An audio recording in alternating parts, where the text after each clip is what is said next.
Hi friends, fitness വിത്ത് മാത്യു ചാനലിലേക്ക് എല്ലാവർക്കും സ്വാഗതം.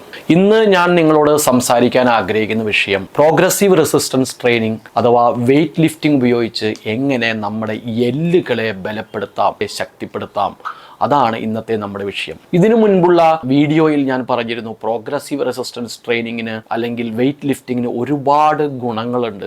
അതിലൊരു ഗുണം മാത്രമാണ് നമ്മുടെ മസിലിൻ്റെ വലിപ്പവും ശക്തിയും കൂട്ടുന്നത്. വേറെ പ്രധാനപ്പെട്ട ഒരു ഗുണമാണ് നമ്മുടെ എല്ലുകളെ നമുക്ക് ശക്തിപ്പെടുത്താം, ബലപ്പെടുത്താം എന്നുള്ളത്. എല്ലുകൾ എന്ന് പറയുമ്പോൾ നമ്മുടെ ശരീരത്തിലെ ഒരു സ്കെൽറ്റൻ സിസ്റ്റം, അതായത് അസ്ഥികൂട വ്യവസ്ഥ മൊത്തത്തെ കൂട്ടി പറയേണ്ടി വരും. അതായത് നമ്മുടെ എല്ലുകൾ മാത്രമല്ല, ജോയിൻറ്റുകൾ, ലിഗ്മെൻറ്റുകൾ, ടെൻഡനുകൾ, രണ്ട് എല്ലുകളെ തമ്മിൽ കൂട്ടിച്ചേരുന്ന ഭാഗത്തുള്ള കാർട്ടിലേജ്, അതായത് തരുണാസ്ഥികൾ, ഇങ്ങനെ മൊത്തം അസ്ഥികൂട വ്യവസ്ഥയെ ശക്തിപ്പെടുത്താൻ പ്രോഗ്രസീവ് റെസിസ്റ്റൻസ് ട്രെയിനിങ്ങിന് കഴിയും. നമുക്ക് ആദ്യം എല്ലുകളിലേക്ക് കിടക്കാം. അല്ലെങ്കിൽ എല്ലിൻ്റെ ശക്തി എന്ന് പറയുന്നത് അതിൻ്റെ ഡെൻസിറ്റി, അതിനെ ആശ്രയിച്ചാണ് നമ്മുടെ എല്ലിൻ്റെ ശക്തി. ബോൺ ഡെൻസിറ്റി എന്ന് പറയുമ്പോൾ സയൻസ് അതിനെ പറയുന്നത് ബോൺ മിനറൽ ഡെൻസിറ്റി എന്നാണ്. അതായത് നമ്മുടെ എല്ലിൽ പ്രധാനമായിട്ടും കാൽസ്യവും ഫോസ്ഫറസും അടങ്ങിയിരിക്കുന്നത്. പ്രധാനമായിട്ടും കാൽസ്യമാണ്.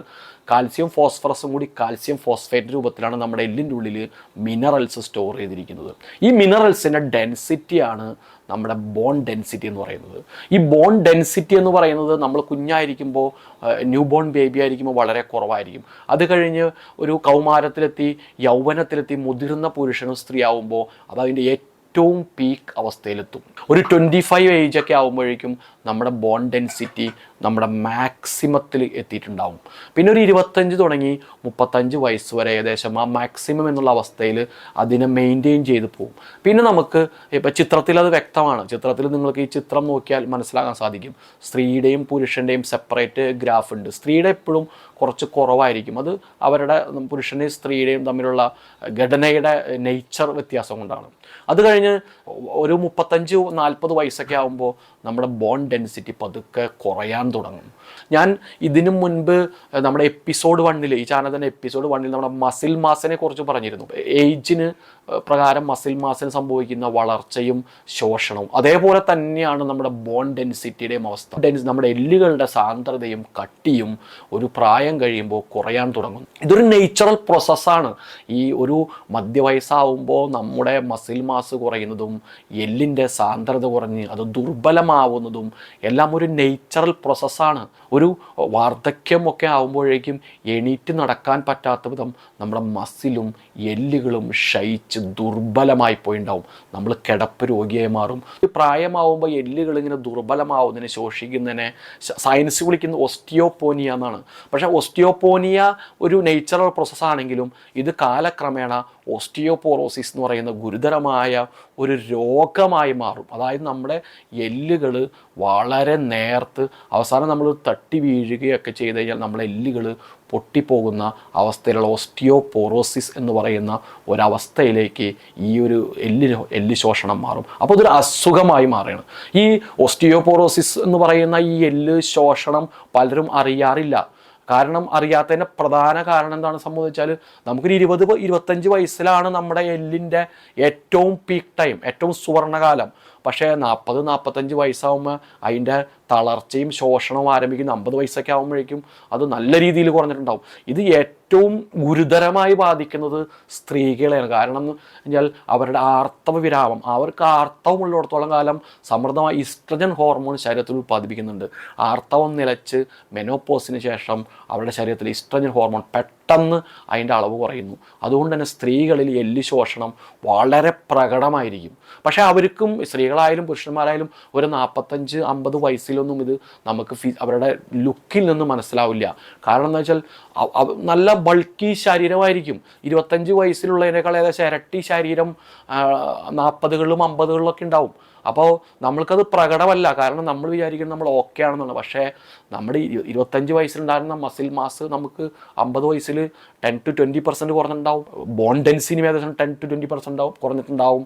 പക്ഷേ നമ്മൾ നല്ല ബൾക്കിയായി നിൽക്കുന്നു. അപ്പോൾ നമ്മുടെ വിചാരം എല്ലാം ഓക്കെ ആണെന്നാണ്. പക്ഷേ നമ്മൾ സൈലൻ്റായിട്ട് നമ്മുടെ ശരീരത്തിലെ മസിൽ മാസും ബോൺ ഡെൻസിറ്റിയും കുറഞ്ഞിട്ട് ഇതൊരു സൈലൻ്റാണ്.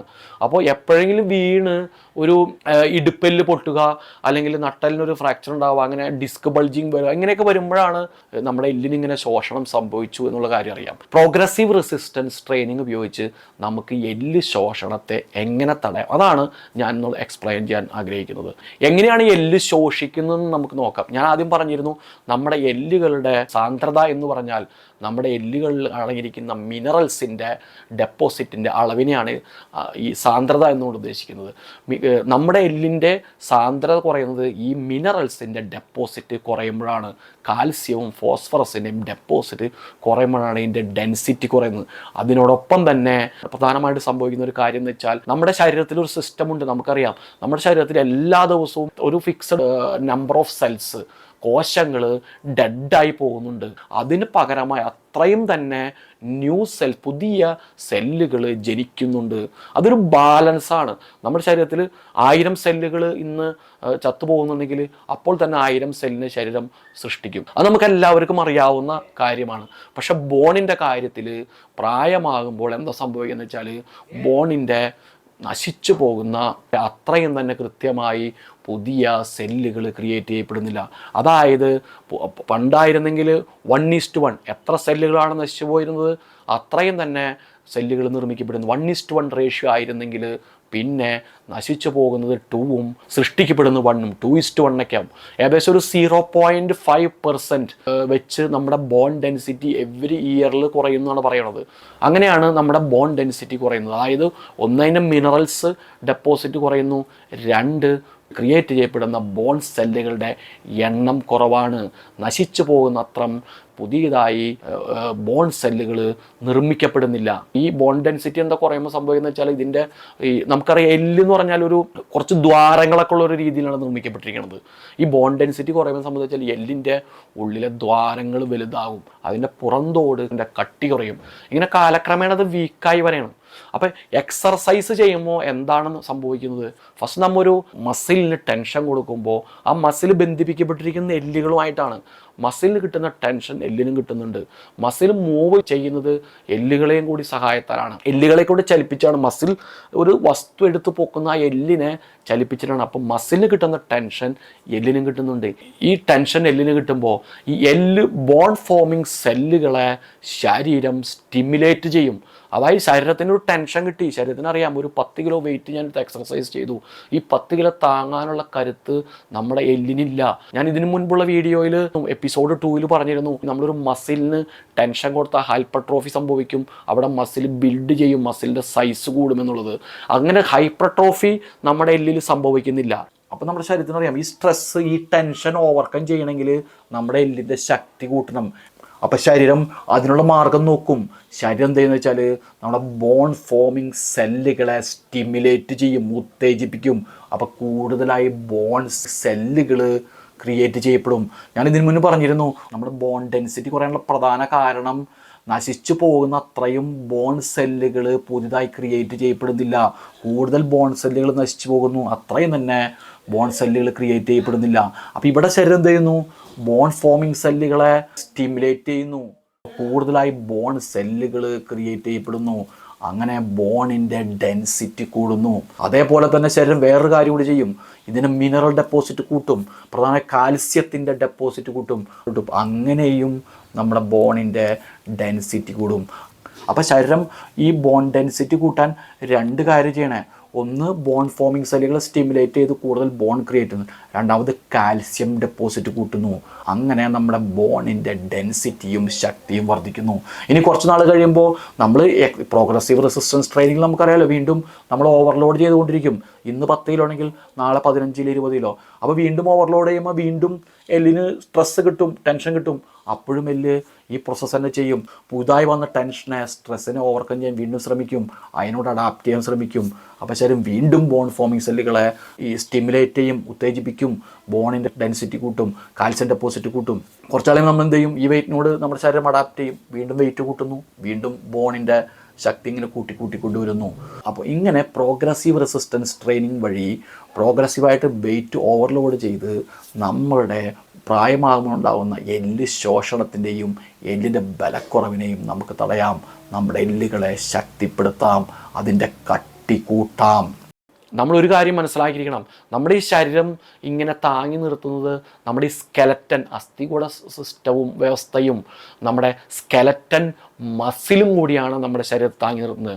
നമ്മളൊരു എക്സർസൈസ് ചെയ്യുമ്പോൾ, ഒരു പ്രോഗ്രസീവ് റെസിസ്റ്റൻറ്റ് ട്രെയിനിങ് ചെയ്യുമ്പോൾ നമ്മുടെ മസിലുകൾ ബലപ്പെടുമ്പോൾ, ശക്തിയായൊരു മസിൽ സിസ്റ്റം രൂപപ്പെടുമ്പോൾ തന്നെ നമ്മുടെ സ്കെൽറ്റൻ സിസ്റ്റം പകുതി ലോഡിൽ നിന്നും മോചിതനായി. ദുർബലമായൊരു മസിലാണെങ്കിൽ നമ്മുടെ ശരീരം താങ്ങി നിർത്താൻ കൂടുതൽ ഭാരം സ്കെലറ്റൻ അസ്ഥികൂടത്തിലേക്ക് വരും. അങ്ങനെയാണ് നമ്മൾക്ക് പലർക്കും പല എല്ല് സംബന്ധമായ അസുഖങ്ങൾ വരുന്നത്. നമുക്കറിയാം, പലരുടെയും മിക്കവാറും ആളുകൾക്ക് ജോയിൻ്റ് പെയിൻ വരുന്നു, ഒരുപാട് പേർക്ക് ഡിസ്ക് ബൾജിങ് വരുന്നു. ഈ അടുത്ത കാലത്ത് ഞാൻ ശ്രദ്ധിച്ച കാര്യം, ടീനേജ് ആയ കുട്ടികൾക്ക് വരെ ലിഗമെൻറ്റുകൾ പൊട്ടുന്നു, ടെൻഡൺ പൊട്ടുന്നു. ഇങ്ങനെയുള്ള കാര്യങ്ങളെല്ലാം വരാൻ കാരണം എന്ന് വെച്ചാൽ നമ്മുടെ സ്കെലറ്റനെ അസ്ഥികൂടത്തെ താങ്ങി നിർത്താൻ ശക്തിയേറിയ മസിലുകൾ ഇല്ല എന്നുള്ളതാണ്. നമുക്കറിയാം, ഒരുപാട് പേർക്ക് ഡിസ്ക് ബൾജിങ്, ബാക്ക് ബോണിൽ ഡിസ്ക് ബൾജിങ് ഒക്കെ ഇപ്പോൾ കോമൺ ആയി തുടങ്ങി. കാരണം വേറൊന്നുമല്ല, നമ്മുടെ ബാക്ക് ബോണിന്, നമുക്ക് ഏറ്റവും പ്രധാനപ്പെട്ട ഒരു മസിലാണ് നമ്മുടെ ബാക്ക് ബോണിനെ താങ്ങി നിർത്തുന്ന back muscle, lower back, upper back മസിലുകളൊക്കെ ഉണ്ട്. ഇന്നത്തെ ഒരു പുതിയൊരു ലൈഫ് സ്റ്റൈൽ വെച്ച് മിക്ക ആളുകളുടെയും ഈ മസിൽ വളരെ വീക്കാണ്. ഫിസിക്കൽ ആക്ടിവിറ്റി വളരെ കുറവുള്ള ഒരു ജനറേഷൻ എന്ന തലമുറ. അവരുടെ മുട്ടുകളും നട്ടെല്ലുകളും അതിൻ്റെ പുറകിലുള്ള മസിലുകളും മുട്ടിനോട് ചേർന്ന മസിലുകളൊക്കെ വളരെ ദുർബലമാണ്. ഒരു ഫുട്ബോൾ കളി 2-3 പ്രാവശ്യം ഫുട്ബോൾ കളിക്കുമ്പോഴേക്കും പലരുടെ ലിഗ്മെൻറ്റ് പൊട്ടുന്നു, ചെറുതായിട്ടൊന്ന് കുനിയുമ്പോഴേക്കും തണ്ടലിടറി ഡിസ്ക് ബൾജാവുന്നു. ഇതൊരു കോമൺ ആണ്. അവരുടെ ജോയിൻറ്റുകളും എല്ലുകളും ഫിസിക്കൽ ആക്ടിവിറ്റി ഒന്നും ചെയ്യാതെ, ചലഞ്ചുകൾ കിട്ടാതെ ദുർബലമായി വളരെ സോഫ്റ്റായിരിക്കുന്നതുകൊണ്ടാണ് ഈ അസുഖങ്ങളെല്ലാം കാണുന്നത്. ഇതിനു മുൻപുള്ള വീഡിയോയിൽ ഞാൻ പറഞ്ഞിരുന്നു, പ്രോഗ്രസീവ് റെസിസ്റ്റൻറ്റ് ട്രെയിനിങ്ങിൻ്റെ അനേകം ഗുണങ്ങളിൽ ഒരു ഗുണം മാത്രമാണ് മസിലിനെ വലുതാക്കുന്നതും അതിനെ ശക്തിപ്പെടുത്തുന്നത്. അതേപോലെ തന്നെ പ്രധാനപ്പെട്ട മറ്റൊരു ഗുണമാണ് നമ്മുടെ എല്ലുകളുടെയും ജോയിൻറ്റുകളുടെയും ശോഷണം തടയുന്നതും അതിനെ ബലപ്പെടുത്തുന്നു.